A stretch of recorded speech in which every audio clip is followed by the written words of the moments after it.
Con mucho gusto de saludarte a ti y a toda la gente que nos escucha. Qué bien, a ver, platícanos, ¿cuál es el tema que vas a abordar? Traigo un tema muy interesante, muy importante, un tema que ha estado circulando por las redes sociales, pero no lo suficiente, no lo que debiera, un tema que nos debe interesar a todos, y es que en últimas fechas hemos visto circular por distintos medios información que tiene que ver con la mala práctica de algunos médicos que desempeñan su actividad en el sector público de la salud en nuestro país. Hago énfasis en que son exclusivamente trabajadores de la salud en el ramo público y no en la asistencia privada, porque esto evidencia la intención de exhibir a unos mientras beneficias a otros. Pero ¿con qué objetivo se haría eso?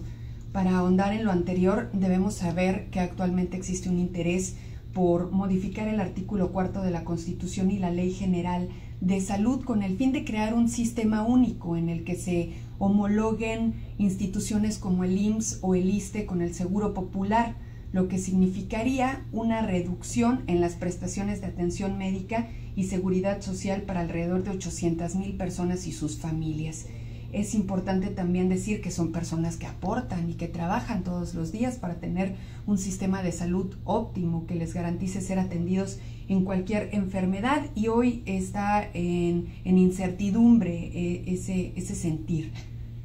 Con la unificación de las instituciones de salud pudiéramos pensar que la atención médica se verá fortalecida, y esto puede ser cierto siempre y cuando el padecimiento que presente el paciente se encuentre dentro de una acotada lista que contempla la reforma, pues ya no se atenderán de manera gratuita enfermedades crónicas como la diabetes, el cáncer, padecimientos que requieran diálisis, hipertensión arterial, etc. Los medicamentos, así como las cirugías, ahora tendrán un costo, por ejemplo, mientras las medicinas ahora solo se otorgarán cuando sean enfermedades dentro de un cuadro muy básico como dolores de cabeza, diarrea, gripa. Lo demás se va a vender. Es decir, esta reforma pretende abandonar el esquema en el que el Estado, a través de los impuestos y las cuotas obrero-patronales, aporten el costo médico total de la atención que recibe el paciente en los hospitales públicos, para pasar a un sistema privado en el que ahora el ciudadano deberá pagar directamente a un particular por los servicios de maternidad, de salud, hospitalarios, médicos y de riesgos de trabajo, adquiriendo con alguna empresa privada una póliza de seguros que responda por estos gastos médicos, de tal forma que quien más pague, mejor será atendido. Es importante también decir que en el tema laboral repercute en el tema de la jubilación, pues se habla de un sistema de pensión universal que, de aprobarse esta reforma, se les pagará a los trabajadores la cantidad de 1,092 pesos mensuales por una vida de trabajo al servicio del Estado.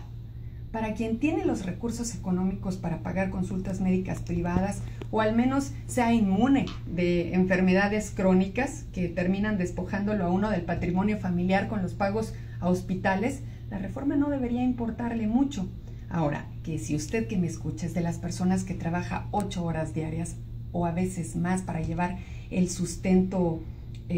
a su casa todos los días, o es derechohabiente de estos sistemas, o no tiene asistencia médica, o trabaja en el ramo médico, esto debería de interesarle y mucho. Se lo digo porque en este proyecto de ley citado claramente se están plasmando políticas que urgen de la atención del pueblo mexicano. No se distraigan en las redes sociales maldiciendo doctores por sus prácticas clínicas, creyendo que ellos son la causa de las deficiencias del actual sistema de salud, que ha sido saqueado sistemáticamente desde que existe y que aún así cuenta con una de las más completas prestaciones de servicios de salud y de seguridad social en América Latina. Ciertamente habría que revisar las deficiencias de las instituciones de salud de nuestro país, pero debería hacerse para beneficio de las mismas y de sus usuarios, por supuesto, para dotarlas de más hospitales, de equipo para cirugías, medicamento de todo tipo, así como personal capaz y suficiente para atender a los trabajadores de nuestro país.